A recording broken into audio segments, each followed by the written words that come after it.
As per Section 2, Clause 20 of the Companies Act 2013, a company means a company incorporated. What do you mean by what? मतलब incorporated का मतलब formed. ठीक है, जिनको भी doubt है वो लिख लीजिए. इनकॉर्पोरेटेड एंड रजिस्टर्ड हमने अपने आप ही लिखा है. रजिस्टर्ड मतलब आप जब इनकॉर्पोरेट होते हो और अपनी डेटा गवर्नमेंट के साथ देते हो, डेटा गवर्नमेंट को देते हो, मतलब यू गॉट रजिस्टर्ड. उनके रजिस्टर में आपका डेटा चला गया है. You got registered with them, right. Incorporated and registered under, हाँ, yes. Incorporated and registered under Companies Act 2013 or under any other previous company law. Previous company law मतलब जो companies act के अंदर आज का 2013 के बाद जो भी कंपनी बनाएगा वो किसके अकॉर्डिंग बनाएगा? To in companies act 2013. और जो 2013 से पहले बनाया जिसने 2009 में, 2001 में, 1999 में अगर उन्होंने कंपनी फॉर्म किया होगा तो किस लॉ को फॉलो किया होगा? Companies act 1956. सो इसी तरह इसीलिए कहा है any other previous company law. तो 1999 में अगर कोई एक कंपनी फॉर्म हुआ है तो क्या वो कंपनी कहलाएगा या नहीं कहलाएगा? कंपनीज एक्ट 2013 के अकॉर्डिंग यस, क्योंकि उस समय के लॉ के अकॉर्डिंग उसने इनकॉर्पोरेशन किया था. तो yes of course she will be और it will be called as a company. Okay, so definition of company is clear. Okay, let us understand कि बॉडी कॉर्पोरेट का मतलब क्या होता है. तो क्या आप कंपनी के बारे में एक बात कह सकते हो? Company has a separate identity as per law. Yes, law ने उसको अपना आइडेंटिटी दिया है. व्हाट डज दैट मीन कि कंपनी का अपना आइडेंटिटी है या नहीं है? इससे क्या फ़र्क पड़ेगा? अपने नाम पे साइन कर सकता है कॉन्ट्रैक्ट्स को. ओके, अपने नाम पे वो सब कुछ कर सकते हैं.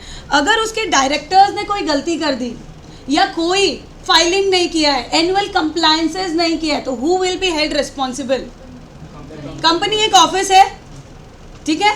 We three are directors of that company. हमने एनुअल कंप्लायंसेस में कोई गलती कर दी जिसके कारण पेनल्टी आ गया या फाइन आ गया कंपनी के ऊपर. Who will be responsible who will be responsible for this fine? Company और दिस डायरेक्टर्स? Why company? गलती तो डायरेक्टर ने की है. अगर लॉ में रहते हुए डायरेक्टर से कोई गलती हुई है तो company will be held responsible. लेकिन आउट ऑफ द वे अपनी रिस्पॉन्सिबिलिटी से बाहर जाके अगर डायरेक्टर्स ने कुछ गलत कर दिया तो they will be held personally liable, क्योंकि कंपनी ने तो ऐसा कहा ही नहीं है. यस और नो? सो यहाँ पे इसीलिए कहा गया है कि कंपनी का अपना आइडेंटिटी होता है, उसका अपना ही नाम होगा, अपना सिग्नेचर होगा, अपने नाम पे वो कॉन्ट्रैक्ट्स करेंगे. अगर उनके साथ कोई गलत करेगा तो अपने नाम पे वो उनको शू करेंगे. अगर उन्होंने किसी के साथ गलत किया, कंपनी ने किसी के साथ गलत किया, तो कंपनी को वो शू करेंगे कंपनी के नाम पे, ना कि डायरेक्टर्स और मेंबर्स के नाम पे. Is this clear? From that point of view हम ये कह सकते हैं कि company has a separate identity and it is distinct from its directors, members, promoters, employees, customers and everyone else. Clear? Okay, right. अब आ जाइए बॉडी कॉर्पोरेट के ऊपर. Body corporate is a wider term. Wider term मतलब इसमें ये इतना चौड़ा है कि इसके अंदर बहुत कुछ घुस सकता है, डाला जा सकता है. What does that mean? इसका मतलब ये है कि बॉडी कॉर्पोरेट के अंदर क्या क्या जा सकता है. पहले तो वो कंपनीज आ सकती है जो कंपनीज एक्ट के अकॉर्डिंग इनकॉर्पोरेट हुई है, right. And along with it उसके अंदर और कौन आ सकते हैं? जो कंपनीज एक्ट के अकॉर्डिंग इनकॉर्पोरेट नहीं हुई है वो एंटिटीज भी इसके अंदर फॉल होती है. जैसे कि इंश्योरेंस कंपनीज जिनका एक्ट क्या है? अलग है, इंश्योरेंस एक्ट है. बैंकिंग कंपनीज जिनका एक्ट है banking regulation act. Foreign companies जो यूएस लॉ के अंडर इनकॉर्पोरेट होती है वो बाहर के एक्ट के अकॉर्डिंग हुई है, लेकिन यहाँ उनको क्या कहेंगे? हम कंपनीज नहीं बुलाएंगे, उनको हम क्या कहेंगे? Body corporate. तो हम कह सकते हैं body corporate is a wider term. Yes. और क्या हम ये भी कह सकते हैं कि every company is a body corporate? But every body corporate is not a company, right. जैसे कि यूएस लॉ के अकॉर्डिंग जो भी बॉडी कॉर्पोरेट है क्या वो कंपनी है? लेकिन इंडियन लॉ के हिसाब से जो भी कंपनीज है वो क्या बॉडी कॉर्पोरेट कहलाती है? तो yes, it is justified that every company is a body corporate but every body corporate is not a company. Clear है? आ जाइए, let us right the second definition that is body corporate. एक बात एकदम ध्यान रखिएगा, बॉडी कॉर्पोरेट भी वही कहलाएगा जिसका सेपरेट आइडेंटिटी होता है। तो इफ आई से limited liability partnership, is this a body corporate? Yes, under law वो दूसरे एक्ट के अंदर इनकॉर्पोरेट तो हुआ है, लेकिन वो एक ऐसा एंटिटी है जो कंपनीज की तरह काम करता है। यस राइट, इसीलिए उसको हम बॉडी कॉर्पोरेट बुलाते हैं और उसका भी अपना सेपरेट आइडेंटिटी होता है। Now my next question is, a partnership firm is a body corporate?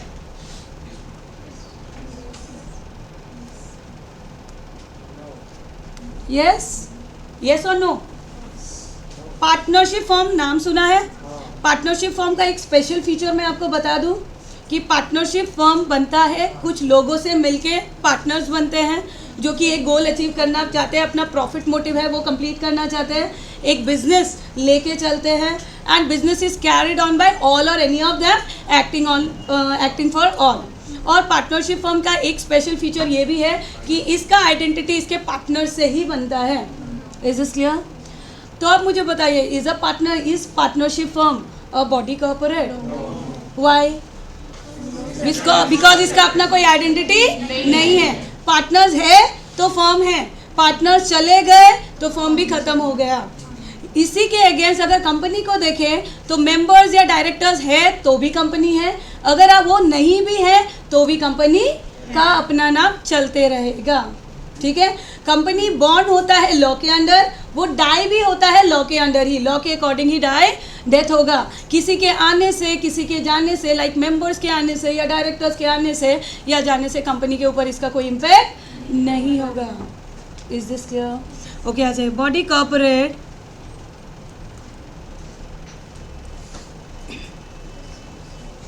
Is it visible? दिख रहा है? पेन में थोड़ा सा कोई इशू हो रहा है आई थिंक, इसीलिए आपको लग रहा होगा कि हैंडराइटिंग इतना क्लियर आ रहा है। क्या आ रहा है?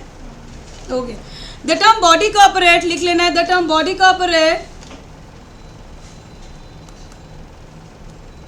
The term body corporate as defined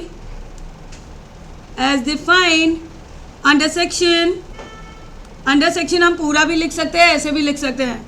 under section 2 clause 11 means a company as defined under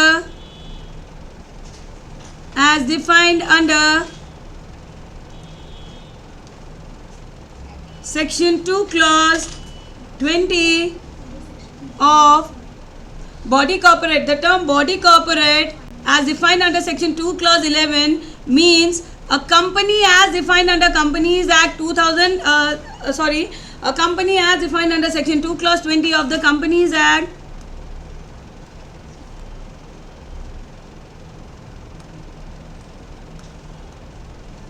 2013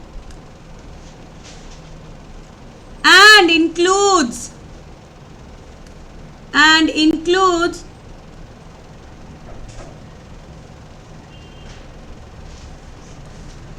includes what?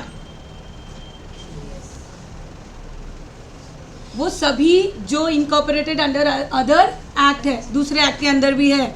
और companies incorporated under companies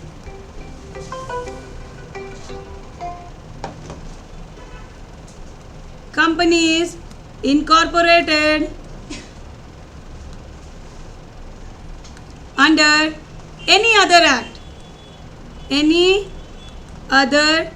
act और क्या प्लस और क्या LLP इन इंडिया, LLP आप इन इंडिया भी लिख सकते हैं या फिर इनकॉर्पोरेटेड आज मुझे पेन थोड़ा डिस्टर्ब कर रहा है, डोंट माइंड हाँ। तो आप थोड़ा सा कुछ समझ में नहीं आने से please feel free to ask. LLP incorporated under LLP act कौन सा ईयर था? Plus LLP incorporated under any other act, any other act मतलब outside India. Incorporated under any act मत लिखिए, इनकॉर्पोरेटेड आउटसाइड इंडिया लिख दीजिए, बेटर इट इज, आपको understanding में बेटर लगेगा। Outside India, LLP incorporated outside India.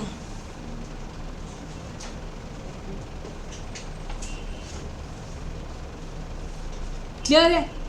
और ये इसमें इंक्लूड क्यों हुआ है? क्योंकि इन सभी का सेपरेट आइडेंटिटी है कि नहीं है? सेपरेट आइडेंटिटी है। क्लियर है?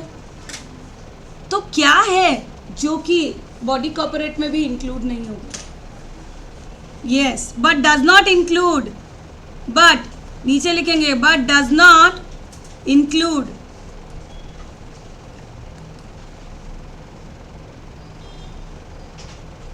but does not include three things.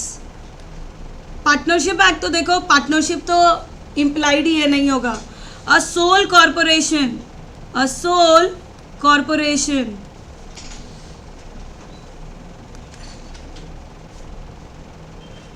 A sole corporation मतलब sole proprietorship. A cooperative society, a cooperative society, and thirdly any other association, any other association as may be specified in this behalf, in this behalf। इसके अंदर इनका कोई अपना identity नहीं है, इसके लिए तो अपना एक एक्ट बना हुआ है जो बहुत क्लैश करता है दूसरे कोई भी एक्ट के रूल से, इसीलिए इसको हर कहीं से अलग कर दिया है।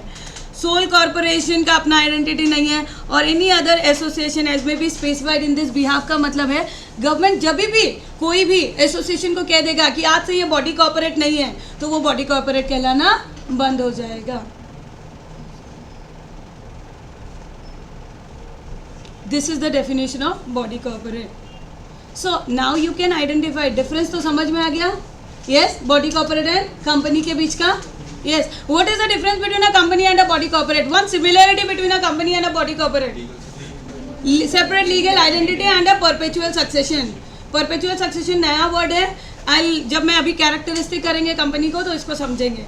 Secondly, what is the difference, main difference between a company and a body corporate? एक सिंगल लाइन करेंगे। Every company is a body corporate but every body corporate is not a company. A body company means a company incorporated under companies act 2013, but a body corporate includes an Indian company, मतलब company incorporated under companies act 2013 as well as other entities incorporated under other acts. Clear है? Okay, alright. अभी जो ये comment जो मैं बता रही हूँ आपको कि every company is a body corporate and every body corporate is not a company, ये आपको इंटरमीडिएट लेवल पे मिलेगा। नेक्स्ट लेवल पे ये आपको बेसिक्स में ये क्वेश्चन मिलता है कमेंट करने के लिए। ठीक है? Okay, so now let us move on to features of a company, main features of a company. Features of a company, first feature जो आप सभी को पता है,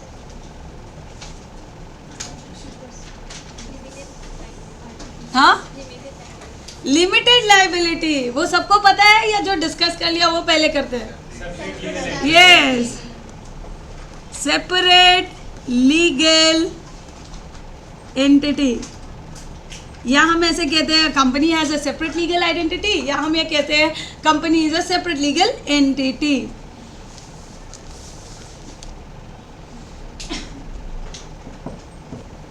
done with this?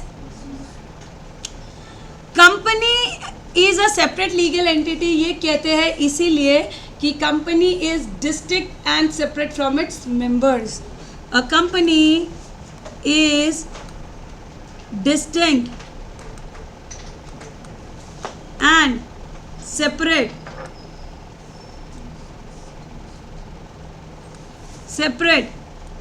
From its members. Members कौन होते हैं? Who are called as members. Members कैसे बनते हैं एक कंपनी का? By purchasing shares. बेसिकली आप कंपनी में इन्वेस्ट करके उसके मेंबर्स बन सकते हो. How you become a director of a company? हाँ, एक डायरेक्टर कैसे बनते हैं कंपनी का? And what is the difference between member and director? Director is the head of the company. And members are shareholders. So के पास decision making का right नहीं होता, पर डायरेक्टर्स के पास होता है. डायरेक्टर्स के पास होता है. What are the other views? Very good. Directors manage करते हैं और मेंबर्स क्या करते हैं? वोट करते हैं. ओके. अभी मैंने सुना कि डायरेक्टर्स के पास डिसीजन मेकिंग पावर होता है, मेंबर्स के पास वोटिंग राइट्स होता है. डिसीजन कौन लेगा फिर? अगर वोटिंग हम करेंगे तो डिसीजन भी कौन ले रहा होगा? जो वोट कर रहे हैं वही डिसीजन ले रहा है. इफ फॉर वन मैटर मैं कहूँगी वोट करो यस और नो, तो आधे ने कहा यस, मोर देन 50% ने कहा यस, रेस्ट ने कहा नो, तो क्या होगा? यस और नो? यस होगा. तो डिसीजन किसने लिया? जिन्होंने वोटिंग किया. तो अगर आप कह रहे हो कि मेंबर्स वोट करते हैं तो आइडियली इसको रिलेट करना होगा कि वो उनको ही डिसीजन मेकिंग पावर भी है. तो दोनों या तो साथ में जाएंगे. तो मुझे बताइए कि मेंबर्स के पास क्या है? मेंबर्स और डायरेक्टर्स में डिफरेंस क्या होता है एक कंपनी में? मैनेज डायरेक्टर करते हैं. ओके.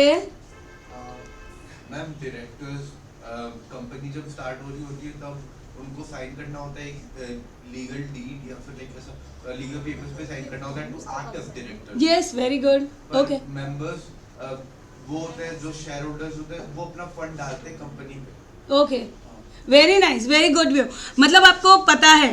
तो अंडरस्टैंड दिस. आज देखिए एक कंपनी है, अगर मुझे एक कंपनी खोलनी है, आई हैव एन आइडिया कि मुझे क्लोथिंग का एक काम करना है, मुझे कपड़े बनाने, मैन्युफैक्चर करने हैं और बेचने हैं. ये मेरे पास आइडिया है. अब ये आइडिया को एग्जीक्यूट करने के लिए what is the thing that I require? मतलब मुझे अगर क्लोथिंग का, से फॉर एग्जांपल मुझे शर्ट्स मैन्युफैक्चर करने हैं और मुझे मार्केट में सेल करने हैं, राइट? तो मैन्युफैक्चर करना है मुझे, ये तो मेरा आइडिया है. अब मैं सोच रही हूँ मैं एक कंपनी खोल लेती हूँ एंड शर्ट्स मैन्युफैक्चर करेंगे एंड बेचेंगे, राइट? तो टेल मी, वो कंपनी खोलने के लिए what is the first thing that I require? Capital. चलो, किसी ने कहा कैपिटल मतलब मनी चाहिएगा. Why money require? मैम, आप शर्ट बनाने के लिए आपको अगर मैन्युफैक्चर करना है तो हो सकता है आप कोई मशीनरी यूज़ करोगे तो मशीनरी परचेज करनी है, उसके लिए पैसा लगेगा. अगर आप कोई मटेरियल यूज़ करके जब क्लोथ बनाओगे तो वो मटेरियल, रॉ मटेरियल लाने के लिए पैसा चाहिएगा. तो definitely money is required. Second thing और क्या चाहिए? Promoters. The one who gives an idea is the promoter. I am the promoter. I want to promote a company. I want to form a company. ये तो ठीक है. Promoter is required. He is here. Secondly, money is required. He is here. It is here. और क्या चाहिए? Idea भी आ गया, पैसे भी आ गए. अब लैंड मतलब जगह चाहिए, ऑफिस चाहिए. चलिए, ये रही कंपनी, ये भी है. ऑफिस में I am the promoter, this is the office, I am the promoter sitting here and पैसा आ गया, पैसा भी है यहाँ. Government basically you want to say कि मैम ये जो पैसा आया है अब इसको कैसे यूटिलाइज करना है, उस वो भी तो कोई बंदा होना पड़ेगा. ये सुनो, कंपनी के तो आँख कान नाक नहीं हो रहे हैं, उसका अपना आइडेंटिटी तो है, लेकिन वो नेचुरल पर्सन की तरह बाकी काम तो नहीं कर पाएगा. तो he is like a blind person. जो कहेगा वो कौन करेगा? Director.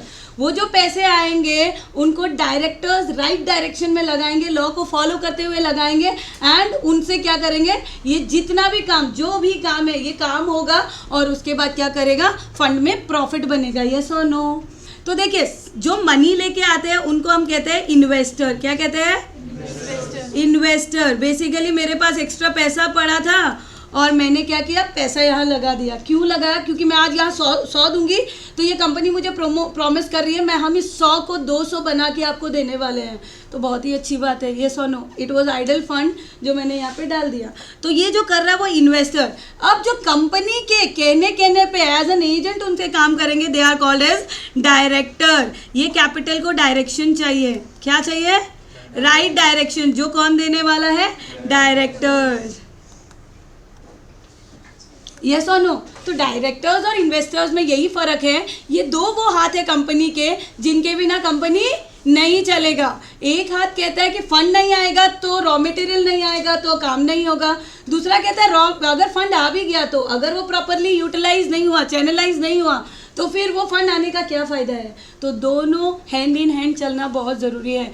Directors plus investors both are needed for a company. और दो अलग पर्सनालिटी है। डायरेक्टर्स का काम होता है जो पैसे इन्वेस्टर्स दे रहे हैं उनको यूटिलाइज करके कंपनी के लिए प्रॉफिट बनाए, और इन्वेस्टर्स का काम क्या है, मैं फंड दे रहा हूँ, मैं सो रहा हूँ घर पे, बस मुझे मेरे 100 रुपए के 110 करके दे देना, मुझे उसका प्रॉफिट का कोई भी हिस्सा जो तुम बनाओगे वो मुझे दे देना। That is the whole concept. तो क्योंकि पैसा इन्वेस्टर्स का होता है तो कोई भी डिसीजन मेकिंग, मतलब जो भी कोई काम डायरेक्टर्स करते हैं वो किसको पूछ के करेंगे?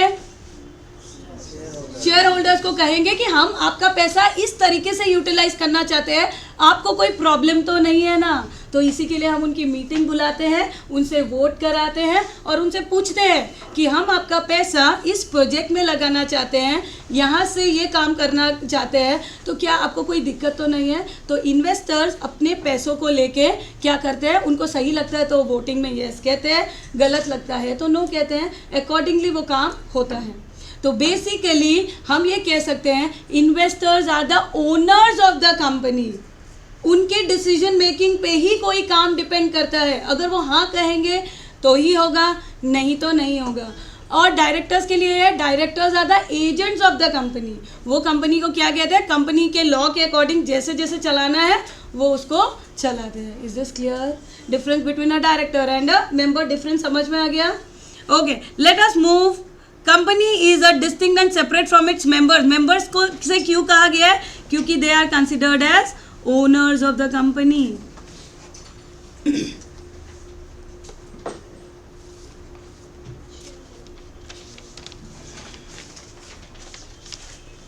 Done? Okay, next point is perpetual succession. परपेचुअल succession. What do you mean by perpetual succession? Company doesn't rely on its members' emptiness. It doesn't rely on their emptiness. Okay, all right. Perpetual succession कहता है, succession का मतलब क्या होता है, जैसे हम वर्ड यूज़ करते हैं आपने अपनी हिस्ट्री, जब आप स्कूल डेज में आपने वर्ड सक्सेसर सुना होगा। सक्सेसर क्या होता है? आगे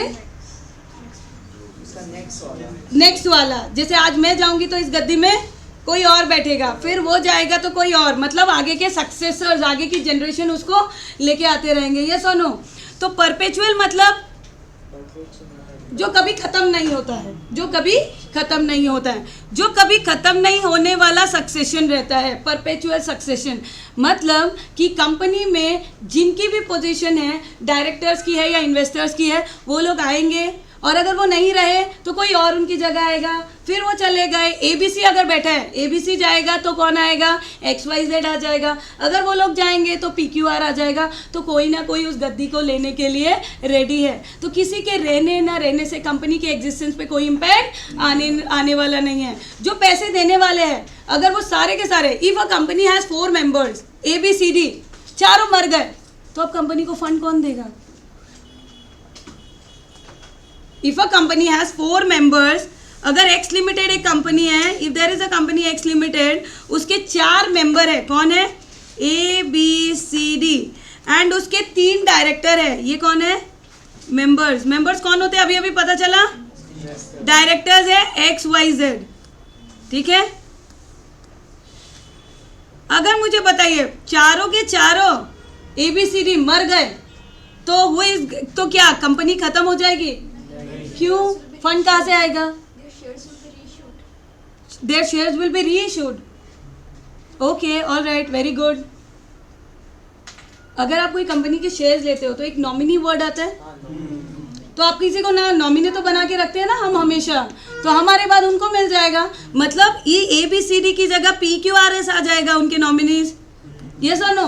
and it keeps on going. जैसे ही आप कंपनी के कोई शेयर लेते हो फॉर्म में लिखा रहेगा, जो भी लेगा उसका नॉमिनी, जिसके नाम पे ट्रांसफर होगा फिर से ट्रांसमिट होगा वो अपना नॉमिनी बैठाएगा। तो it keeps going on. Directors अगर चले जाएंगे तो मर गए सारे के सारे। नए डायरेक्टर्स अपॉइंट किए जाएंगे। कौन अपॉइंट करेंगे? ये मेंबर्स करते हैं। मेंबर्स को अथॉरिटी रहता है कि वो डायरेक्टर्स को चूज करें। क्यों? क्योंकि उनको कन्विंस होना पड़ेगा कि जो भी पर्सन उनकी मनी को यूज कर रहे हैं वो प्रॉपर है या नहीं है। तो ये अथॉरिटी उनको दिया जाता है कि आपको पूरी आज़ादी है कि आप डायरेक्टर्स को चूज कर सको। यस और नो? ओके, सो यहाँ पे परपेचुअल सक्सेशन का कॉन्सेप्ट है। मेंबर्स में कम, मेंबर्स में go, but the company will go on till its liquidation under law. Law के अंदर ये बना है, लॉ के अंदर ही ये खत्म होगा। मैम लॉ के अंदर कैसे बना? लॉ को फॉलो करके ही तो बना है। खत्म कैसे होगा? लॉ कहता है अगर ये फ्रॉडुलेंट एक्टिविटी में लग गया, स्मगलिंग करने लग गया, कुछ फाइलिंग एनुअल कंप्लायंसेस नहीं किए, तो ऐसा मुद्दा आ सकता है कि हम इनको बंद करने का कोर्ट ऑर्डर देगा। कोर्ट ऑर्डर देगा कि कंपनी बंद करो, शटडाउन करो, तभी वो शटडाउन होगा, अदरवाइज नहीं होगा। क्लियर है? सो ये कंपनी का कॉन्सेप्ट ये है कि कंपनी लॉ के अंदर ही बनता है और लॉ के अंदर ही खत्म हो जाता है। तो परपेचुअल सक्सेशन में लिखिए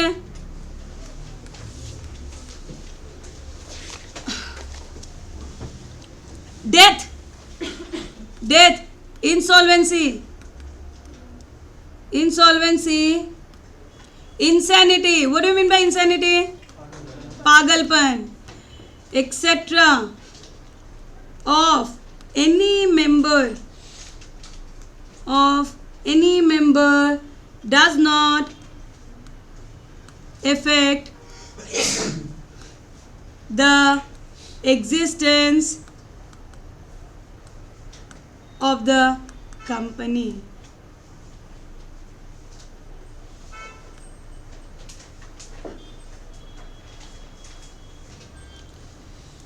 नेक्स्ट पॉइंट में इसी में लिखिए मेंबर्स में कम, मेंबर्स में कम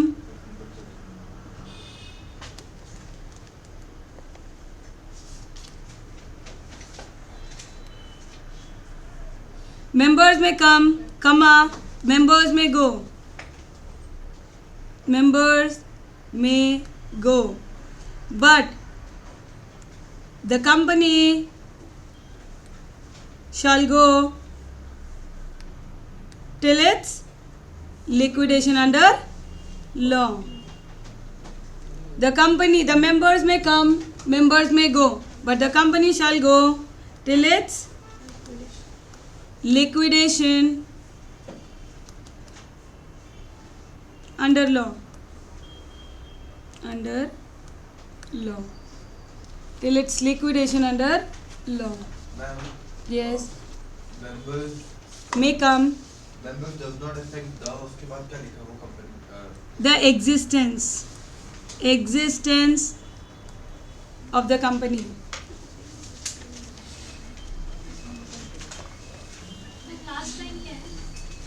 Members may come, members may go, but the company shall go till its liquidation under law.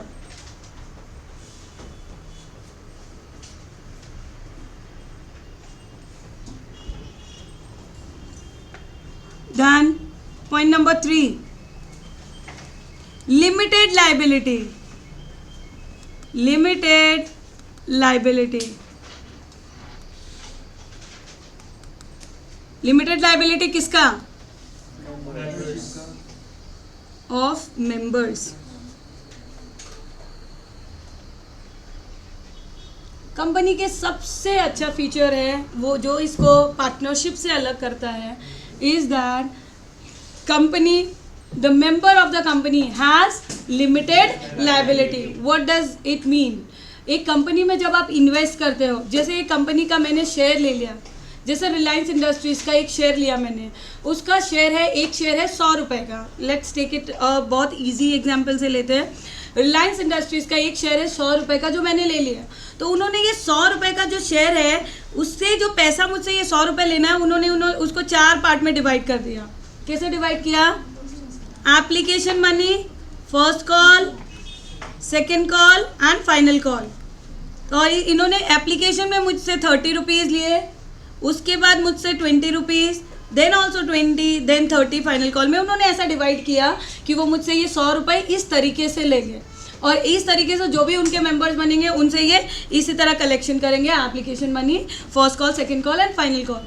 Now let us suppose कि एप्लीकेशन मनी उन्होंने लिया, उसके बाद 1 साल बाद उन्होंने हमसे फर्स्ट कॉल किया और उसके बाद कंपनी लिक्विडेशन पे आ गया।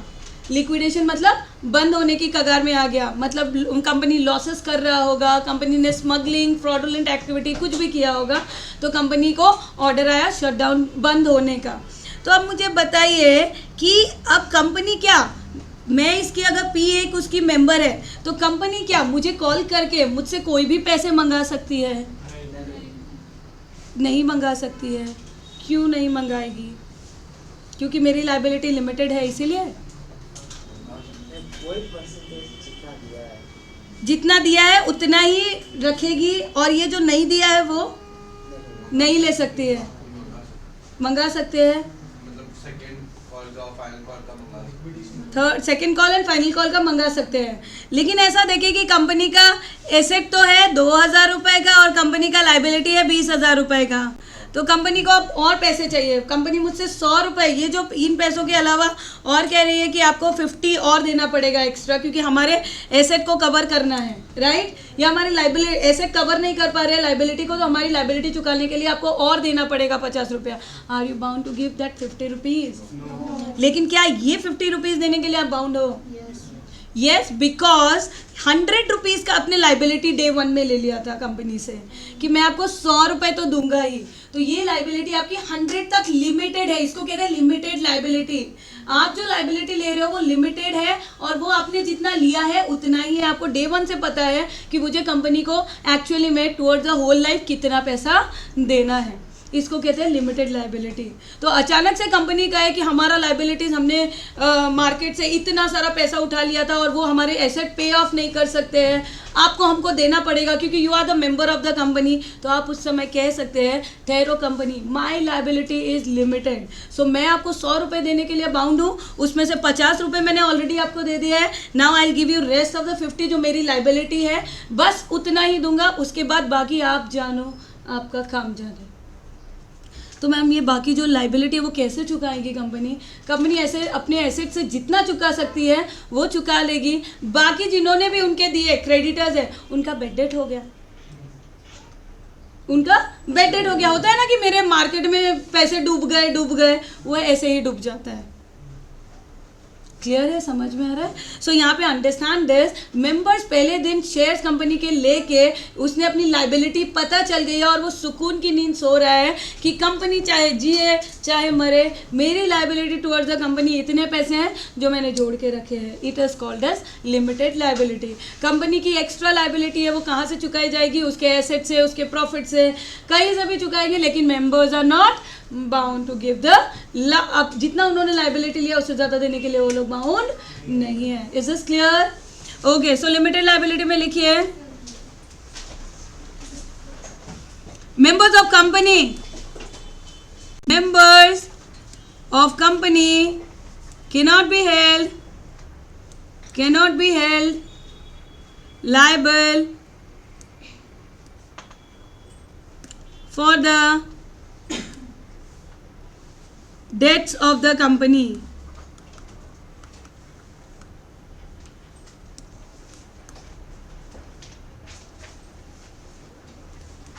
In case of company limited by shares,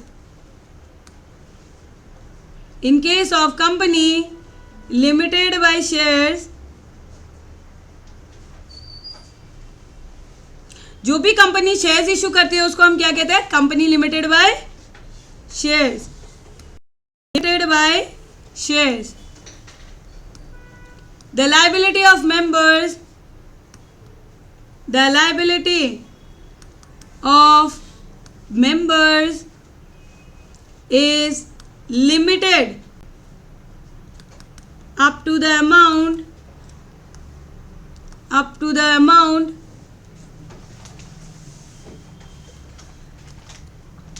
unpaid on shares held by them, on shares. In case of company limited by shares, the liability of member is limited up to the amount unpaid on shares held by them,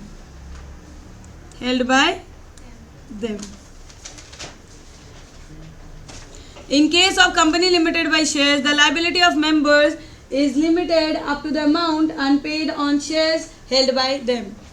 आप जितना shares held ले रहे हो उसमें आपका जितना amount unpaid है उसके लिए ही आप रिस्पॉन्सिबल हो, उसके अलावा you are not responsible. Company के जो डेट है वो कहाँ से पे ऑफ किए जाते हैं? From their profit. प्रॉफिट नहीं है तो एसेट्स को बेच दो. Clear? Next are you all done with this? Am I going fast? ठीक लग रहा है? Come to point number 4. Common seal. What do you mean by common seal? Official signature of the company. क्या है? Official signature of a company, of the company. अच्छा, is it compulsory to have a common seal for a company? Yes. Okay, yes in this sense yes भी है और no भी है. Yes तो इसीलिए कि सिग्नेचर तो करना ही पड़ेगा कोई डॉक्यूमेंट पे, लेकिन उसके लिए आपका कॉमन सील, जिसको वो सील देखे ना, वो क्या कहते हैं, सील बना के ऐसे लगाते हैं स्टाम्प जैसा, वो होना कोई ज़रूरी नहीं है. लॉ ने कहा है कि हाँ कंपनी का अपना सिग्नेचर तो होगा, कंपनी कोई भी डॉक्यूमेंट को अपने नाम से आइडेंटिफाई तो कराएगा, लेकिन कोई ज़रूरी नहीं है उसके लिए आपको सील टैग बनाने की कोई ज़रूरत नहीं है. It is not mandatory to have a common seal for a company. तो मैम कोई भी डॉक्यूमेंट में अगर कंपनी कोई भी कॉन्ट्रैक्ट में एंटर कर रहा है तो कैसे मानेंगे कि कंपनी का सिग्नेचर क्या है? In that case the signature of 2 directors, 2 directors के signature will be treated as a signature of a company. Clear है? अगर कंपनी का अपना नाम का सील है तो वो लगा देंगे, अगर नाम का सील नहीं बना हुआ है तो 2 डायरेक्टर्स आएंगे आउट ऑफ ऑल डायरेक्टर, तो 2 डायरेक्टर आके उस पर सिग्नेचर करेंगे डॉक्यूमेंट पे, तो that will be treated as a signature of a company. लेकिन एक कंपनी में अगर CS है, क्या है?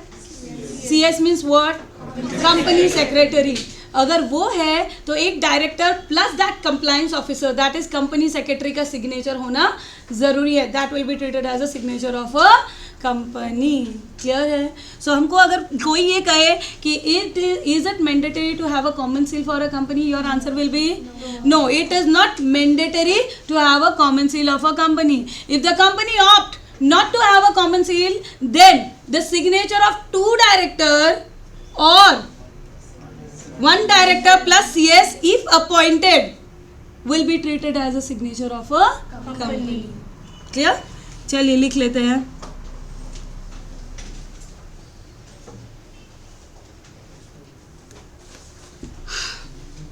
It is not mandatory. It is not mandatory to have a common seal of a company in case the company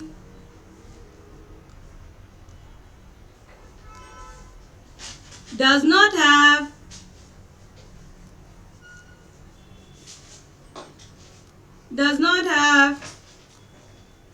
common seal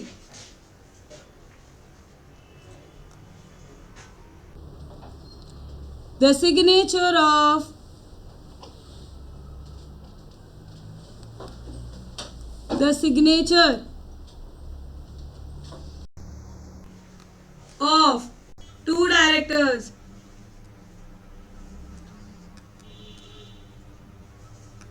or signature of one director and a CS अगर किसी को याद नहीं रहे तो कंपनी सेक्रेटरी लिखेंगे. If appointed shall be treated as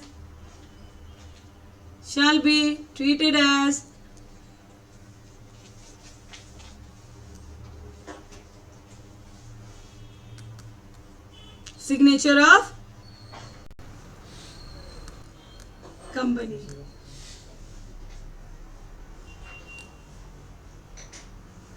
Shall be treated as signature of company.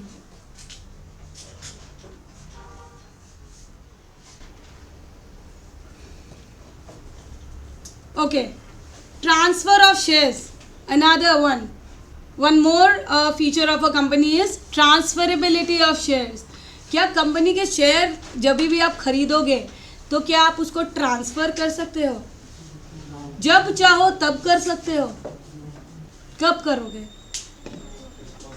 मैंने अगर रिलायंस इंडस्ट्रीज के 10 शेयर खरीद लिए हैं तो क्या मैं अभी बैठे बैठे ही अपनी मर्जी से क्या मैं उसको आपके नाम पे ट्रांसफ़र कर सकती हूँ? नहीं. रीज़न बीइंग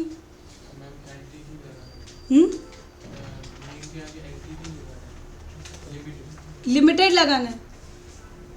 नो ये ठीक है. आप ये कहना चाह रहे हो कि कंपनी पब्लिक है या प्राइवेट है, कुछ ऐसी बात कर रहे हो क्या? तो चलिए, रिलायंस इंडस्ट्रीज पब्लिक है या प्राइवेट है? हाउ डू यू नो वो पब्लिक है? How do you know? Reliance industries public limited लिखा हुआ है क्या उसमें? प्राइवेट लिखा हुआ. प्राइवेट है क्या?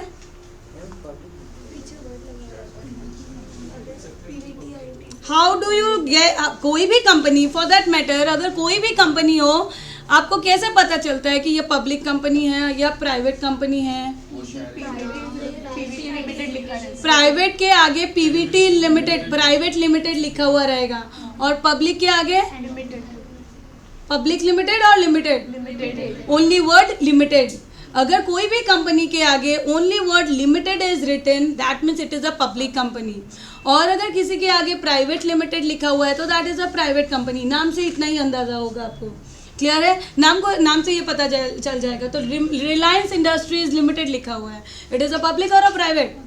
It is a public company. तो रिलायंस इंडस्ट्रीज के अगर मैं 10 शेयर खरीद लिया है, मेरे पास है अभी, and I want right now, I want to transfer it to you और you any one of you, तो क्या मैं अभी के अभी उसको ट्रांसफर कर सकती हूँ या कोई कंडीशंस है मेरे पास?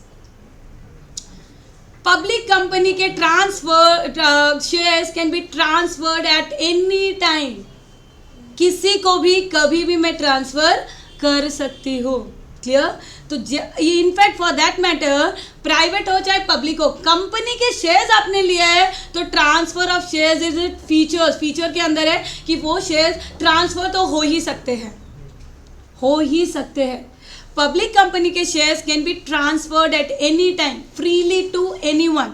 लेकिन प्राइवेट कंपनी के shares can be transferred only by following certain conditions. Clear है? सो लेकिन ट्रांसफ़र तो हो सकते हैं ना, चाहे मैं प्राइवेट कंपनी के कुछ कंडीशंस को ही फुलफिल करना हो, लेकिन ट्रांसफ़र तो कर सकते हैं ना. तो एक बेसिक फीचर है कंपनी में कि the shares of the company can be transferred freely along with condition. It depends on the type of a company. Clear?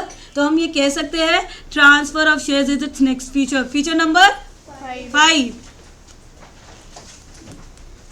Transfer of shares. अभी ठीक लग रहा है, स्मूथ हो गया. Transfer of shares,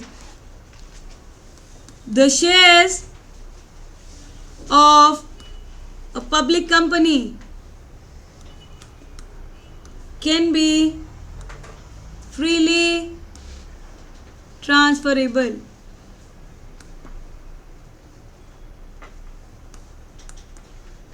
The shares of private company can be transferred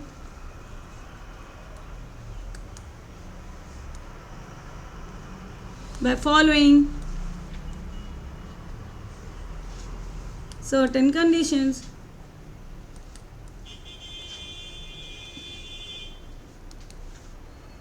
By following certain conditions. जब हम public private discuss करेंगे तो इसका डिटेल करेंगे. अभी आपको इतना ही जानना है कि पब्लिक कंपनी के shares can be freely transferable to anyone and private company के शेयर्स ट्रांसफ़र तो किए जा सकते हैं, लेकिन किन लोगों को कर सकते हैं, किस हद तक कर सकते हैं, ये सब कुछ वहाँ पे कंडीशंस रिटन है under law. Clear with this?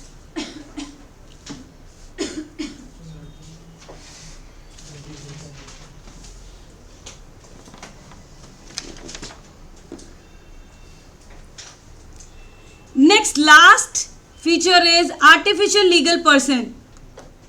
Artificial legal person. Why it is artificial legal person? Why it is a person? Person क्यों है? इसको किस नाम, क्यों इसको person का दर्जा दिया गया? Why the company इसको person क्यों कहते हैं? वो अपने नाम पे केस, मतलब वो केस फाइल कर सकता है उसके नाम. Can be sued. इसीलिए ओके पर्सन इसको क्यों. नॉर्मली अगर मैं आपको जनरली पूछूं कि what do you mean by person, कौन है पर्सन? पर्सन में एक एग्जांपल दो. हाँ, इसके बाद खुद के राइट्स है, जिसके बाद खुद के कुछ राइट्स होते हैं, पावर्स होते हैं, खुद की ड्यूटीज़ है, कुछ जो कॉन्स्टिट्यूशन उसको देता है, जो लॉ उसको दे रहा है. जैसे we being a person we have our own rights, our duties, our powers, जो हमको कौन दे रहा है? लॉ दे रहा है. लॉ कौन सा लॉ दे रहा है? कॉन्स्टिट्यूशन दे रहा है. यस और नो? तो कंपनी को भी कुछ राइट्स, पावर्स, ड्यूटीज दी गई है जो उसका कॉन्स्टिट्यूशन देता है. कंपनी का कॉन्स्टिट्यूशन कौन है?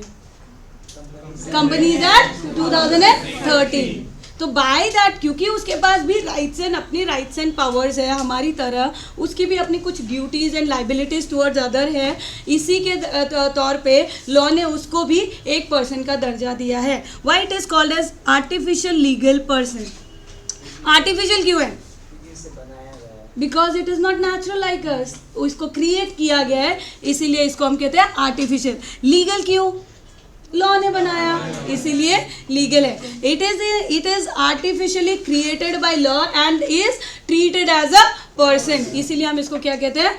Artificial legal person. लिख लीजिए. A company can act through, a company can act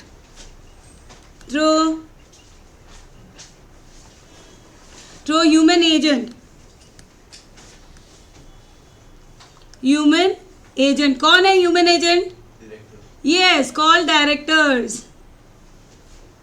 Called directors.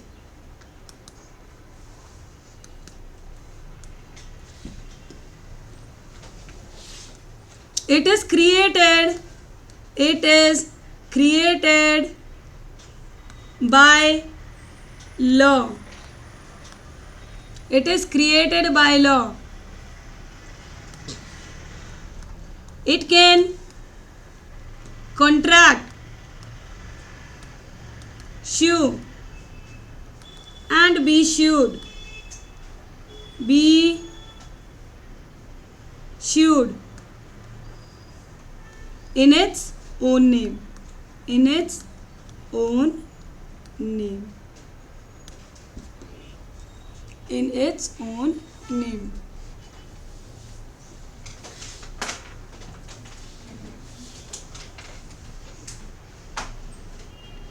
Clear है? ओके, सो एवरीवन, आपका 4:30 नाउ. आपका आज पहले होमवर्क ले लीजिए, फिर आगे बढ़ेंगे. आज का सिर्फ एक ही होमवर्क है आज के लिए. सिर्फ आपको घर पे जाके meaning of a company and its features पढ़ के आना है. That is it. सिर्फ पढ़ के आना है. जो आज हमने क्लास में, कॉपी बंद नहीं करनी है, क्लास ख़त्म नहीं हुई है, ठीक है? तो आपके लिए होमवर्क यही है कि आज अब तक जो हमने किया है वही आपको करके आना है। क्लियर है? आ जाइए, चलिए। अब कल क्या होने वाला है, देखिए कल आप सभी आओगे क्लास में। आई पिक अप 5 चेट्स, ठीक है। बस जिनका नाम आएगा उनको मुझे कंपनी और उसके फीचर्स के बारे में जो मेरे क्वेश्चंस होंगे वो बताने हैं। That is it, nothing else. Simple, ठीक है। सो रेडी होके आ जाइएगा, मज़ा आएगा। हाँ, छोटे से क्या क्या बताइए, क्या कह रहे हैं? नहीं, कुछ तो बताइए, मुझे भी हंसना है। चलिए आ जाइए। अब देखिए, अब एक बात बताइए, मैं आपको आप मुझे अब एक बात बताओगे। कंपनी को समझा, कंपनी से रिलेटेड पर्सन्स के बारे में बात करते हैं, ठीक है। कंपनी एक, दिस इज ए लिमिटेड, क्या है ये? पब्लिक कंपनी है या प्राइवेट कंपनी है? कैसे पता चला? सर मैम, अगर वर्ड लिमिटेड लिखा हुआ है that means it is a public company. अगर मैंने लिखा ए प्राइवेट लिमिटेड तो प्राइवेट कंपनी होता। अगर मैंने उसके आगे ओपीसी लगा दिया होता तो, ठीक है, तो ये एक खास बात है। अगर मैंने इसके आगे एलएलपी लगा दिया होता तो, क्लियर है? तो नाम से कैसे पता चलेगा, ये आपको समझ में आ गया है ना। अभी फिलहाल के लिए बात करते हैं कि हमारे पास एक पब्लिक कंपनी है।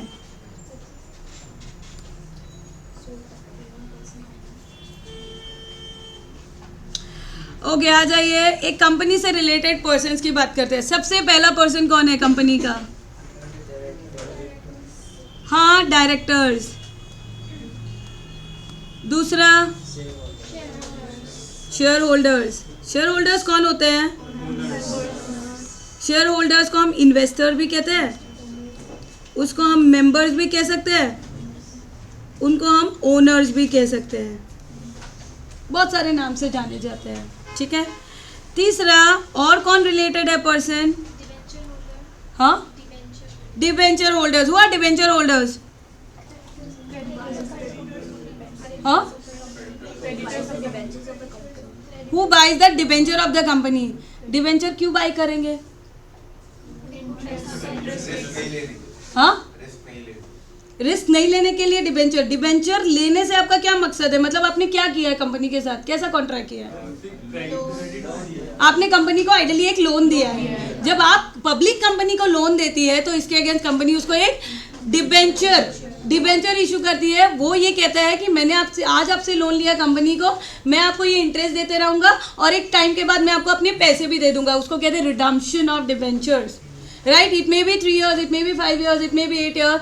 तो जितने भी टाइम का आप रिडम्पशन करते हो उतने टाइम तक आप उनके पैसे यूज़ करते रहते हो और सालाना या जो भी एज पर कॉन्ट्रैक्ट आप उनको क्या देते रहते हो? इंटरेस्ट देते रहते हो। यस और नो? तो चलिए, किसी ने कहा डिबेंचर होल्डर्स, तो वो भी लिख लेते हैं, डिबेंचर होल्डर्स। और क्या है कंपनी से और रिलेटेड पर्सन? प्रोमोटर, ठीक है। सबसे पहले आता है वो प्रोमोटर ऑफ अ कंपनी, ठीक है। ओके, तो ये बाय फार, चलो एक बार इन चारों की बात करते हैं। Promoter, director, share holders and debenture holder. सबके अपने अपने रोल है कि नहीं है कंपनी में? प्रोमोटर का क्या काम है इस कंपनी में?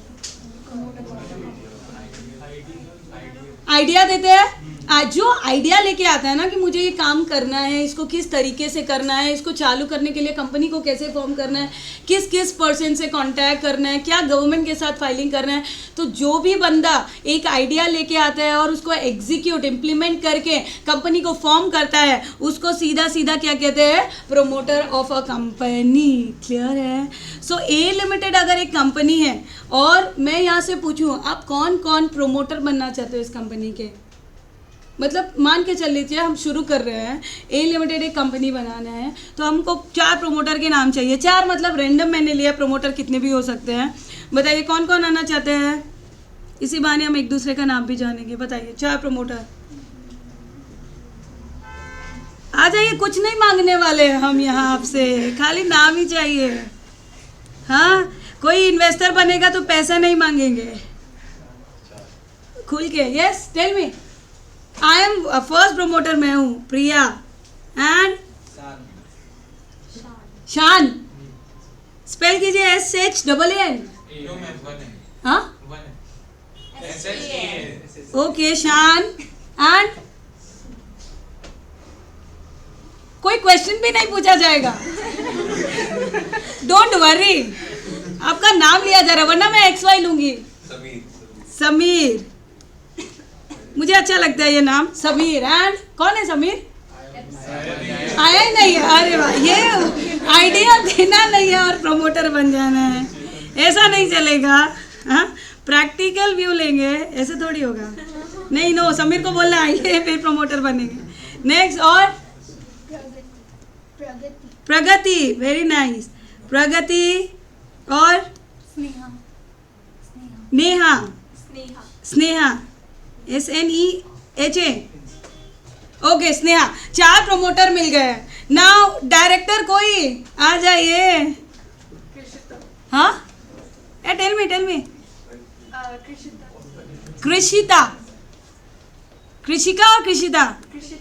कृषिता, मैंने ठीक लिखा है? Nice name, unique name. And Prince, अरे वाह, आजा हमारे यहाँ बीच में। Prince and PRINCE and Madhav. Madhav और प्रिंस साथ साथ चलते हैं क्या? ओके, माधव आ जाइए। और किसी को नहीं बनना डायरेक्टर? ध्रुव भी है कि नहीं है क्लास में? अच्छा, अब देखो यहाँ प्रमोटर में क्या नाम है? प्रिया। अब प्रिया भी बोल रही है मैं डायरेक्टर भी बनना चाहती हूँ, बन सकती है? बन जाए क्या? चलो, प्रिया को सब जगह नाम चाहिए, तो डायरेक्टर भी बन गई है प्रिया। देखिएगा, एक कॉमन नेम है प्रिया, जो यहाँ पे भी है और यहाँ पे भी है। आप मुझे बताइएगा कि प्रिया कहाँ पे जा सकती है और नहीं जा सकती है। तो यहाँ चलिए, हमारे पास डायरेक्टर्स भी हो गए। इन्वेस्टर्स, किसके पास बहुत पैसा है? आ जाइए, 5-7 इन्वेस्टर भी इकट्ठा कर लेते हैं। हाँ, कहाँ है जिया? अरे जिया जी आइए। JIAA AH, Jiya. Okay, and Riya. Okay, पैसा नहीं है, कुछ तो सेविंग होगा, प्रिया के पास है। आ सकती है यहाँ? क्या डायरेक्टर भी है, मेंबर बन सकती है कि नहीं? क्या लगता है, बना दे? कितना क्या क्या करेगी प्रिया, बताइए। लेकिन चलिए ठीक है, आपने कहा है तो ले लेते, देखते हैं क्या होता है आगे। और जिनका यहाँ नाम है वो भी आ सकते हैं फिर से। किसका? शान कहाँ है? ऊपर प्रमोटर भी थे, आ जाइए शान। एंड कृषिता डायरेक्टर भी है और यहाँ बनना चाहती है। अच्छा, ये हमारे प्रमोटर भी है और ये भी हमारे, ये तो प्रमोटर डायरेक्टर सब जा रहे हैं, यहाँ पे इन्वेस्टर सब बन गए हैं। और यहाँ कृषिता ये हमारे डायरेक्टर भी है। और कोई एक नाम जल्दी से?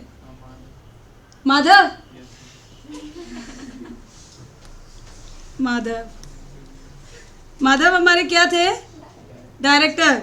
चलो, तो आपको ये मुझे बताना है कि क्या इतने कैपेसिटी में एक ही बंदा, क्या प्रमोटर, डायरेक्टर, मेंबर तीनों बन सकता है या नहीं? कन्विंस हो या नहीं इस बात को लेके? जैसे कि मैंने आइडिया भी लाया, मेरे पास पैसे भी थे तो मैंने पैसे भी डाल दिए बिजनेस में, और मैं चाहती हूँ कि वो पैसों की देखभाल भी मैं करूँ, तो मैं डायरेक्टर भी बन के वहाँ बैठी हूँ ऑफिस में, तो चलेगा? अच्छा, आ जाइए। डिबेंचर होल्डर्स, कंपनी को लोन चाहिए, दे दो भाई, इंटरेस्ट के साथ मिलेगा एट द रेट ऑफ 6%। ज़्यादा है पैसे, बहुत मिल रहे हैं लालच देने के लिए। हाँ, निशा। ओके, खुशी। हाँ, राशि।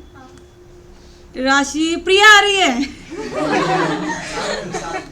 हाँ, और भी आना है क्या किसी को? किसको आना है? शान। ये बस प्रिया मैडम के पीछे पीछे आप भी, नाम इतना सारा लेगी, इतना काम तो मुझे भी करना है। Very good. चलिए, तो प्रिया और शान बाय फार, देखिए प्रिया तो सब जगह है, शान भी 2-3 जगह इन्वॉल्व हो गए। तो बेसिकली क्या एक पर्सन है वो कंपनी में इतना कैपेसिटी से रिलेट हो सकते हैं क्या? तो अब मेरा दूसरा क्वेश्चन, चलिए अब मुझे बताइए एज अ प्रमोटर हमें क्या मिल रहा है कंपनी से? चलो एज अ प्रमोटर बाद में करेंगे। डिबेंचर होल्डर क्या मिल रहा है इन लोगों को? इंटरेस्ट। और एज अ ओनर क्या मिल रहा है? मेंबर क्या मिल रहा है? क्या मिल रहा है?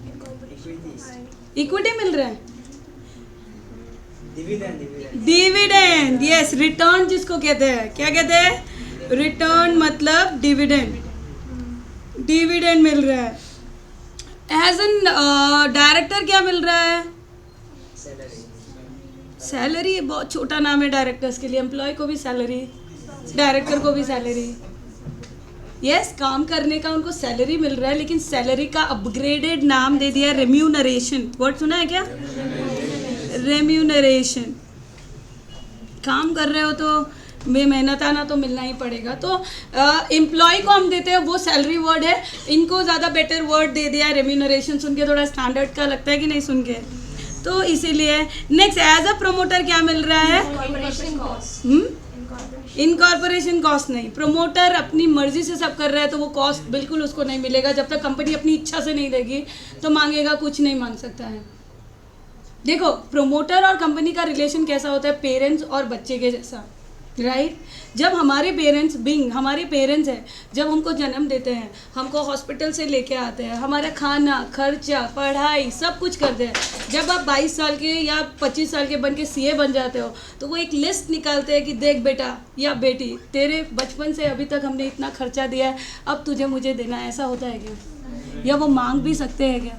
और इन एनी केस मांग भी लिया तो कि देने के लिए बाउंड हो क्या? बिल्कुल भी नहीं, राइट? तो आप ये कहोगे कि आपने जो ये सब किया वो आपने अपनी मर्जी से किया, मैंने तो नहीं कहा था ऐसा मेरे लिए इतना सब करो, लेकिन आपने अपनी खुशी के लिए किया, मुझे पढ़ाया लिखाया, ये बनाया वो बनाया, तो ये आपने अपनी मर्जी से किया, मेरी मर्जी से नहीं किया। तो वही रिलेशन एक कंपनी और प्रमोटर का है। प्रमोटर एक कंपनी को जन्म देता है, उसके लिए सब कुछ करता है, उसके फॉर्मेशन के लिए सब कुछ करता है, लेकिन वो कंपनी को कभी ये नहीं कह सकता है कि बेटा अब तुम खड़े हो गए हो, प्रॉफिट कमाने लगे हो, अब प्रॉफिट मुझे दो। कंपनी की इच्छा होगी और वो एक अच्छा बच्चा होगा। जैसे हम बड़े हो जाते तो हमारी ड्यूटी हमको खुद को लगती है कि नहीं?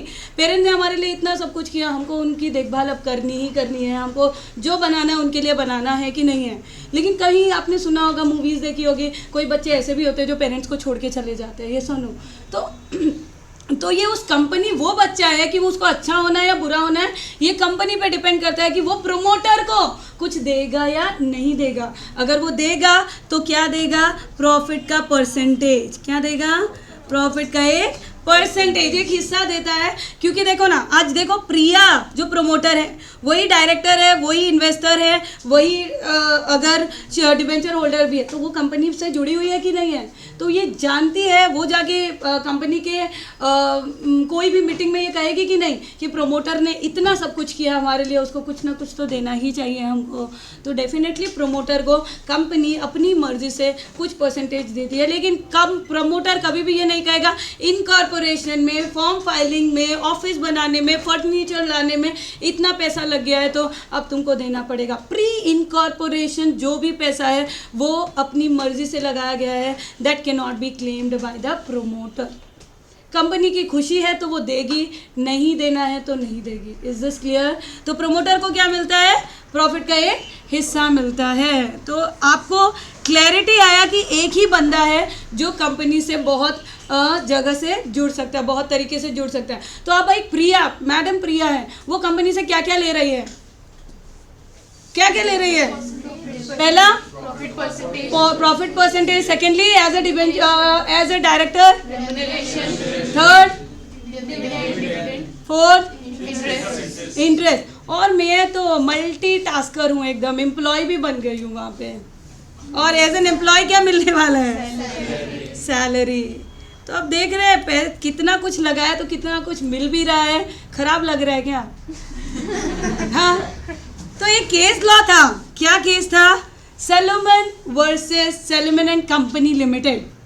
There was a real time case law जिसका नाम क्या था, अभी देखिए जगह जगह अलग होगा, कहीं लिखा हुआ है सोलोमन, कहीं लिखा है सेलोमन, रेफरेंस बुक में अलग अलग लिखे हुआ है, वी डोंट नो कि क्या सही है, लेकिन आपको एग्जाम में जो आपकी बुक में लिखा है वो लिखोगे, रॉन्ग नहीं होगा। केस लॉ में आपको नाम आना चाहिए, स्पेलिंग में थोड़ा एरर होगा तो रॉन्ग नहीं होगा।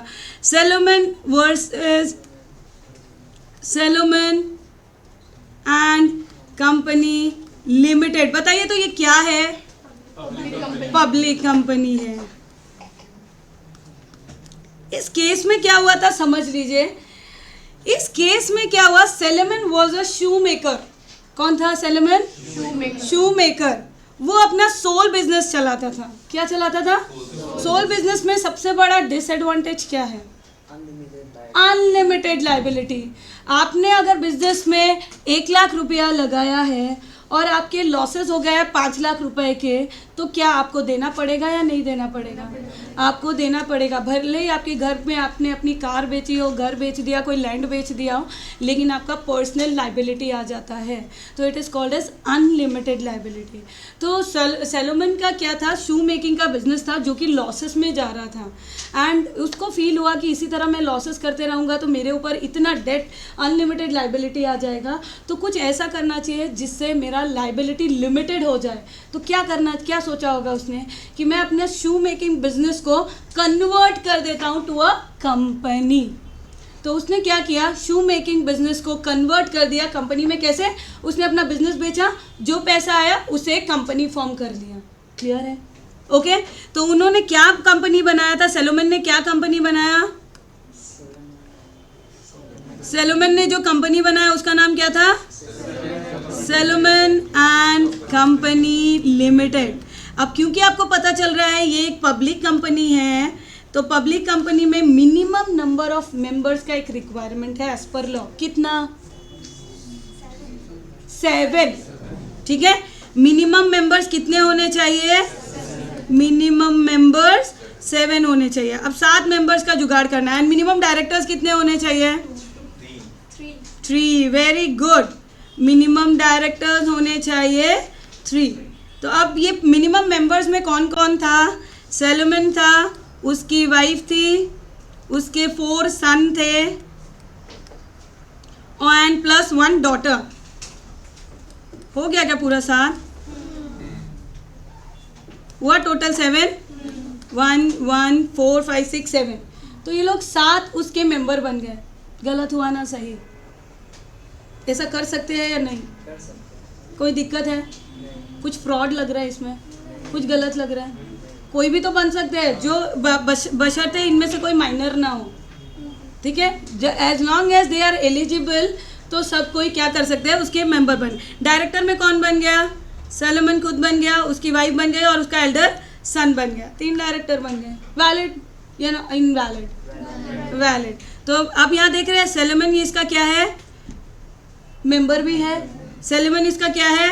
डायरेक्टर भी है। प्लस सेलोमन के पास कुछ $20,000 पड़े हुए थे। ठीक है। तो उसने क्या किया, वो भी इसके अंदर कंपनी को दे दिया। तो वो क्या बन गया? कंपनी का शेयर होल्डर। कंपनी को दे दिया as a loan, debenture holder बन गया। अब वो डिबेंचर होल्डर जो बना, तो वो सिक्योर्ड डिबेंचर होल्डर बना। What do you mean by that? Secured debenture holder.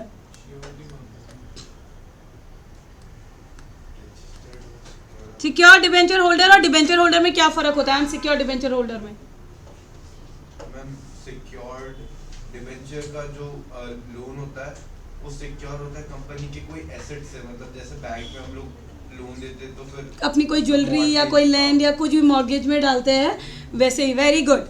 अगर कंपनी लोन लेती है और उसके अगेंस्ट कोई भी एसेट को सिक्योरिटी पे डालती है तो उसको कहते हैं सिक्योर्ड लोन, और अगर पब्लिक को दिया तो सिक्योर्ड डिबेंचर। क्लियर? तो जो हमारा सेलोमन था वो कंपनी का सिक्योर्ड डिबेंचर होल्डर बन गया। मतलब उसने कंपनी का कोई लैंड एंड बिल्डिंग जो है वो क्या कर लिया था? एज अ सिक्योरिटी रख लिया था। क्या कर सकता है या नहीं कर सकता है? किया। उसने लॉ के अंदर रह के ये सब कुछ किया।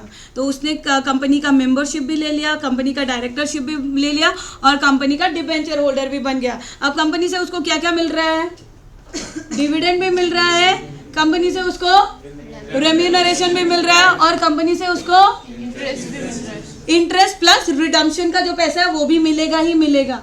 लेकिन अगर नहीं दे पाई कंपनी तो वो क्या कर सकता है? एसेट भी ले सकता है, हाँ या ना? तो अब क्या हुआ, सैलोमन की किस्मत ही खराब थी। पहले शू मेकिंग बिजनेस किया, वो डूब गया। अब यहाँ पे जो उसने क्या किया, ये जो बिजनेस बनाया, कंपनी बनाया, ये भी लॉस में जाने लगी। तो लॉस कैसा दिखा रहा था? लॉस फाइनली जब उसने अपना एसेट और लाइबिलिटी में देखा तो उसके एसेट तो $6,000 के दिखा रहे थे और उसकी लाइबिलिटी थी 10,000 की। क्लियर है? तो अब कंपनी के बंद होने के नौबत आ गए। क्या आ गया? कंपनी के बंद होने के नौबत आ गए। अब कंपनी जब बंद होगी तो क्या किया जाता है? सारे एसेट इकट्ठा किए जाते हैं, सारी लाइबिलिटीज लिस्ट अप की जाती है, और जिनको प्रेफरेंस में पे करना है उनको प्रेफरेंस में पे करेंगे, और जिनको नहीं पे कर पाए उनका बेड डेट हो गया। ये सुनो, तो यहाँ पे अगर मैं प्रेफरेंस का ऑर्डर की बात करूँ तो ये 6,000 रुपये जो एसेट में है, पैसे हैं, वो किसको मिलेंगे?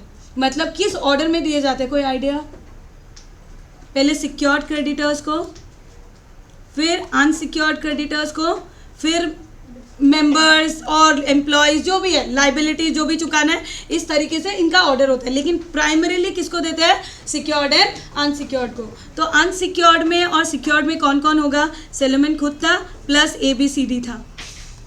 Salomon was the only secured creditor, rest are unsecured creditor. Clear? सब आ गए ये 6,000 रुपये का क्लेम करने के लिए। सैलोमन ने कितना दिया था कंपनी को? $20,000 दिया था कि नहीं दिया? तो बताइए 6,000 क्लेम करने के लिए हु इज एलिजिबल? सैलोमन और ABCD? कोई भी? ओनली सैलोमन इज एलिजिबल और नॉट? तो यहाँ पे इन लोगों का कहना क्या था? ABCD का कहना था, उन्होंने कंपनी के अगेंस्ट, सॉरी सैलोमन के अगेंस्ट केस बना दिया। उन्होंने कहा, केस क्या बना दिया? उनका क्लेम था कि भाई सैलोमन तुम ये नहीं ले सकते हो $6,000। क्यों नहीं ले सकते हो? क्योंकि कंपनी बनाने वाले तुम, डायरेक्टर तुम, तो तुम अगर कंपनी तुमको पैसे दे रही है, it is as equal as company अपने पास पैसे रख रही है। क्योंकि कंपनी सब तरफ से तुम ही चला रहे हो, तुम ही उसमें प्रमोट किया है, तुमने डायरेक्शन दे रहे हो, तुम ही इन्वेस्टर हो, तो यू आर 1% ओनली जो कंपनी से जुड़ा हुआ है। तो ये कंपनी नहीं है, ये एक्चुअली सोल प्रोप्राइटरशिप ही है। एंड अगर तुम अपने कंपनी तुमको पैसा दे रहा है, it is as equal as कि कंपनी अपने पास पैसा रख रहा है। बेसिकली उनका कहना था Salomon and company is one and the same person. उनका क्या क्लेम था? Salomon and company is one and the same person. If company is giving this amount to Salomon, that means company is taking it with itself. मतलब वो किसी को दे नहीं रही है, अपने पास ही रख रही है, और अनसिक्योर्ड क्रेडिटर कह रहे हैं हमारे साथ धोखा हो गया। तो सैलोमन का कहना था कि no, it is legally correct, because as an secured debenture holder अगर मैं कंपनी से कुछ पैसे ले रहा हूँ तो ये कोई अनलॉफुल नहीं है। लेकिन अनसिक्योर्ड क्रेडिटर ने हल्ला मचा दिया और उसको देने से मना कर दिया। तो सैलोमन ने क्या किया? केस बनाया अगेंस्ट द कंपनी कि कंपनी का ये सारा पैसा मुझे ही मिलना चाहिए। तो केस का नाम क्या है? सोचिए, Salomon versus Salomon and company limited. Salomon ने कंपनी के अगेंस्ट केस किया as a debenture holder, secured debenture holder, कि मुझे ये पैसे मिलने चाहिए। तो जो कंप्लेनेंट होता है ना कोई भी केस में, उसका नाम पहले आता है। तो सैलोमन ने केस किया, इसीलिए केस का नाम क्या पड़ गया? Salomon versus Salomon and company limited. जो डिफेंडेंट होता है उसका नाम हमेशा बाद में आता है। Is is clear? तो यहाँ पे आप मुझे बताइए, आपके कोर्ट में ये केस आया है और सैलोमन का कहना ये है कि as a secured debenture holder ये पूरा पैसा एसेट का मुझे मिलना चाहिए। तो क्या आपका जजमेंट रहेगा? What will be your judgment? Salomon के फेवर में रहेगा या उसके अगेंस्ट में रहेगा? फेवर में रहेगा। इज ही करेक्ट और नॉट? अगर वो ये कह रहा है कि आई am the debenture holder, secure debenture holder of the company and ये मुझे मिलना ही चाहिए, येस और नो? तो येस, यहाँ पे अनसिक्योर्ड क्रेडिटर का जो कंटेंशन था कि company and Salomon was one and the same person, it is been denied by the court and कहा गया कि कंपनी का एक बहुत बड़ा फीचर होता है सेपरेट लीगल एंटिटी, और उससे अगर कोई भी पर्सन कितनी भी कैपेसिटी में जुड़ जाए वो कंपनी की आइडेंटिटी को ख़त्म नहीं कर सकता। कंपनी का अपना ओन आइडेंटिटी है, कंपनी के अपने अपने डेट्स हैं जो कि वो चुकाएगा ही चुकाएगा। And hence Salomon being a debenture, secured debenture holder, उसको ये पैसे दिए गए थे। और इस केस लॉ से क्या हाईलाइट हुआ कि company has it own separate identity and every person जो उससे जुड़े हुए हैं, वो कितनी भी कैपेसिटी में जुड़े हुए हो, वो अपना कंटेंशन कंपनी से ले सकते हैं। Is this clear? यस। सो आपने जो सेपरेट लीगल एंटिटी का जो कॉन्सेप्ट लिखा है, उसमें नीचे ब्रैकेट में लीडिंग केस लॉ लिखेंगे हम लोग। Yes, leading case law. अगर कहीं पे भी जगह है तो प्लीज लिख लीजिए leading case law.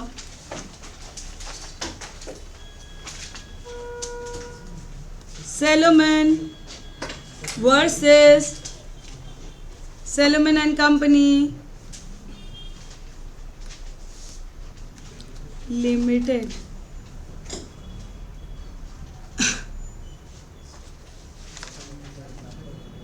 Salomon versus Salomon and Company Limited. SALOMAN. SALOMAN.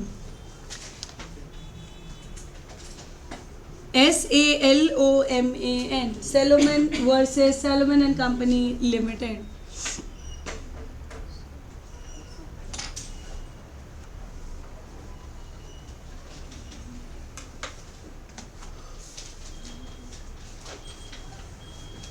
Clear है? Everyone clear with this? आगे बढ़ सकते हैं? और tired? If tired, we can take a break of 5 minutes. If not, तो कर सकते हैं और 20 minutes. What do you all say? क्या? कंटिन्यू कर ले मैम, एक बार में ख़त्म करो, है ना? चलिए, वेरी गुड। आगे बढ़ते हैं, आ जाइए। नाउ आपने ये समझा कि कंपनी क्या होता है एंड फीचर क्या होता है। अच्छा, मुझे कौन एकदम हेडिंग से, देखिए जितना बोलोगे ना, लॉ में सबसे अच्छी बात क्या है, जितना बोलोगे उतने लॉ आपके माइंड में रिटेन्ड रहेंगे। तो कौन मुझे कंपनी का डेफिनेशन बताएगा अलॉन्ग विथ इट सेक्शन?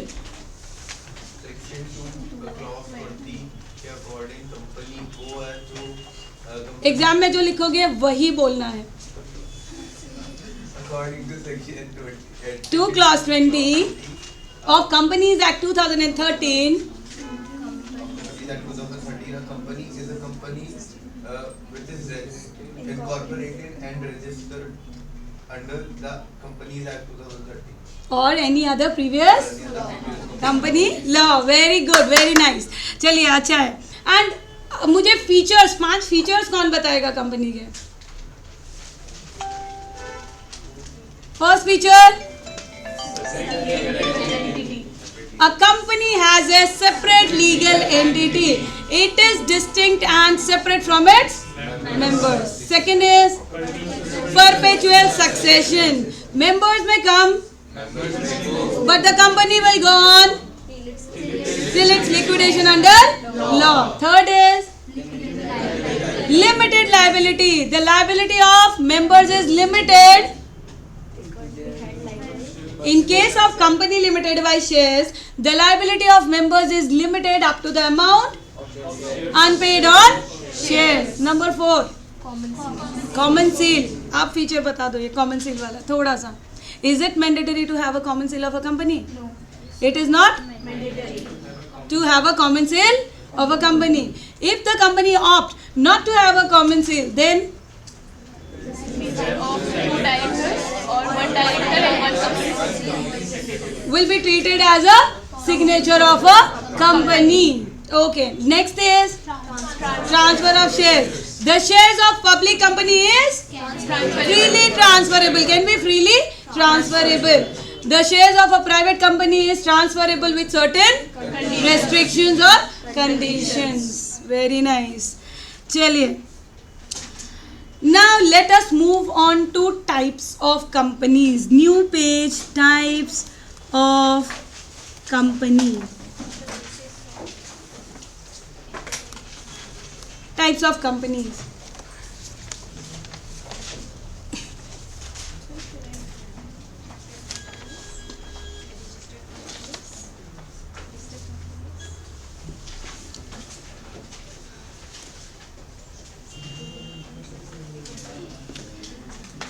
आ जाइए, types of company on the basis of liability, on the basis of liability. Liability के नजरिए से देखें तो कंपनी 3 तरह की होती है। कैसे? Unlimited companies and Companies limited by shares. Very good. Company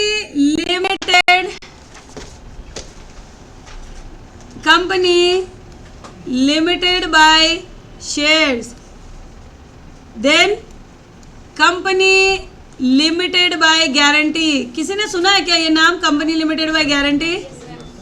सुना है? किसने सुना है company limited by guarantee? Okay, very nice. And third is unlimited company, unlimited company. On the basis of liability we have 3 type. थोड़ा छोटा छोटा लिखना है, हाँ, बिकॉज यहाँ पे 1 2 3 4 एंड 5 सेपरेशन है। लेकिन आपके लिए अच्छी बात है कि पहला अगर इधर लिखा है तो थोड़ा सा नीचे करके ऐसे करके एरो दे देना, सेकेंड टाइप ऐसे लिख देंगे। मैंने थोड़ा छोटा लिखना था। Company limited by shares, company limited by guarantee and unlimited company. लिखा क्या सबने? Now second is on the basis of members, on the basis of members,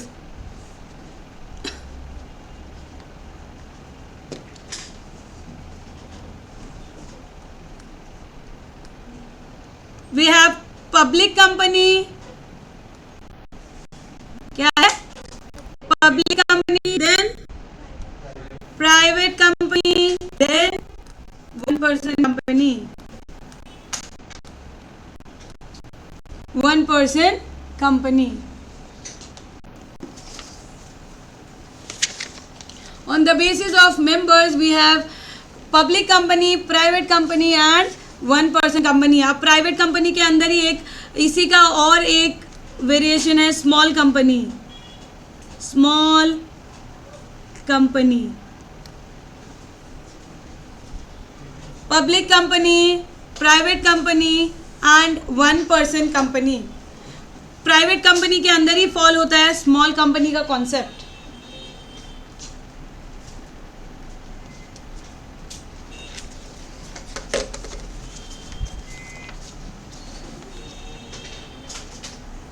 done.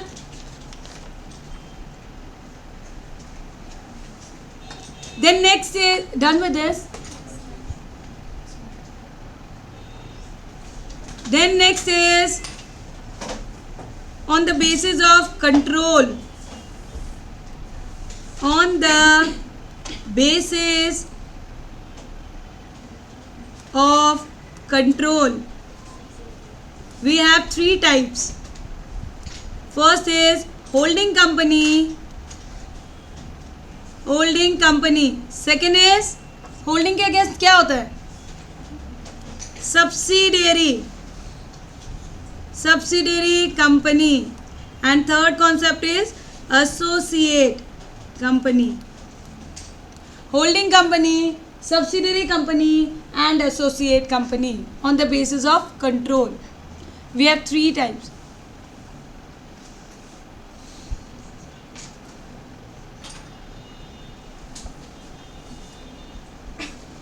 On the basis of control we have 3 types: holding company, subsidiary company and associate company। On the basis of access to capital, next is on the basis of access to capital, on the basis of access to capital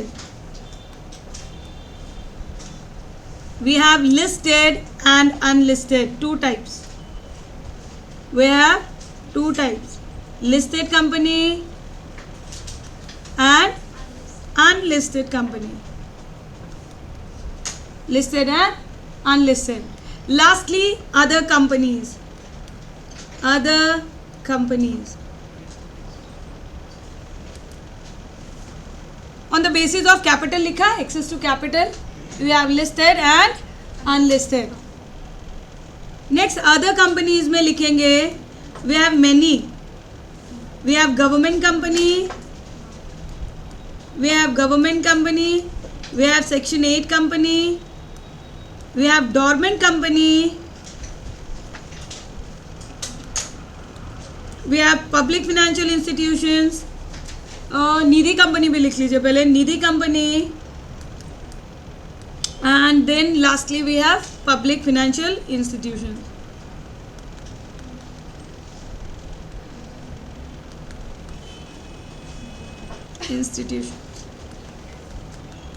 public financial institution.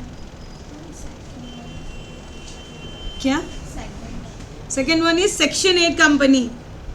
Section 8 company. Section 8 company basically होता है non profit organisation. Non profit organisation जैसे NGOs वगैरह है ना, they are section 8 company.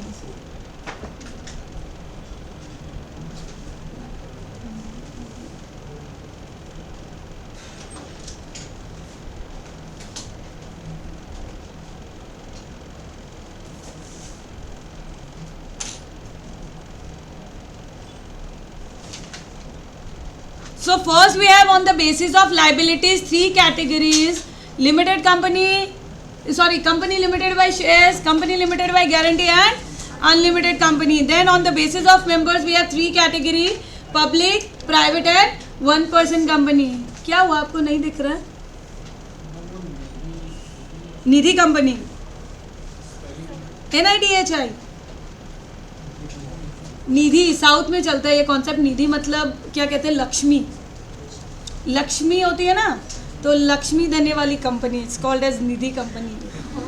हम उसको लक्ष्मी देंगे, वो ज़्यादा लक्ष्मी देगी हमको. हम उसको 5,000 देंगे, वो हमको 5 लाख देगी. That kind of concept. हाँ, वो बोल रहे मैम जल्दी पता बताओ कहाँ है ऐसी कंपनी. हाँ,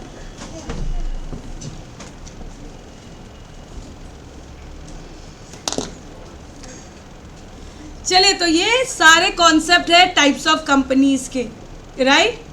सो अब मुझे एक बात बताइए, पब्लिक और प्राइवेट में क्या डिफरेंस होता है? Public company and private company में मैम नाम का तो डिफरेंस है, लिमिटेड, प्राइवेट लिमिटेड. इसके अलावा क्या डिफरेंस है? उसे बोलना है, किसी को नहीं आता है.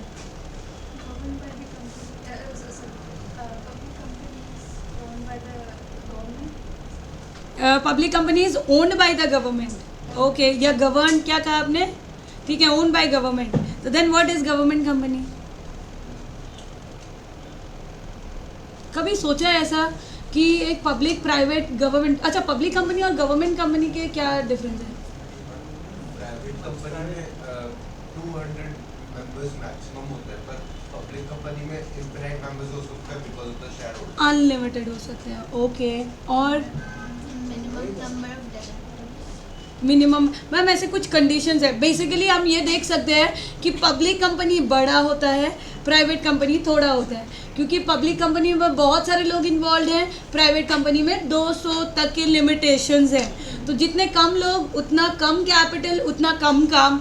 जितने ज़्यादा लोग उतना ज़्यादा कैपिटल, उतना ज़्यादा एक्सपेंशन, उतने बड़ा काम. ये सुनो, तो पब्लिक कंपनी में बेसिकली पब्लिक इन्वॉल्व रहती है, और प्राइवेट कंपनी में प्राइवेटली 200 लोग ही इन्वॉल्व हो सकते हैं. इट में भी मिनिमम 2 से लेके 200 तक के लोग इन्वॉल्व हो सकते हैं. Then what is the difference between a public and a government company?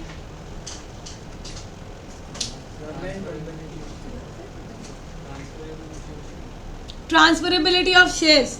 तो गवर्नमेंट में क्या होता है और पब्लिक में क्या फ़र्क है?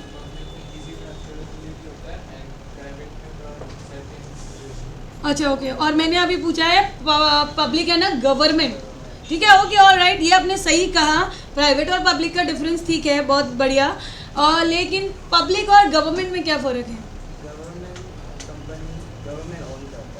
और पब्लिक कंपनी अभी यहाँ से सुना था, पब्लिक कंपनी गवर्नमेंट ओन करता है. 50% से ज़्यादा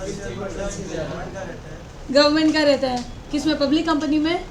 और गवर्नमेंट कंपनी में गवर्नमेंट कंपनी में 50% से ज़्यादा शेयर्स अगर होगा तो गवर्नमेंट का होगा। और पब्लिक कंपनी में किसका होगा?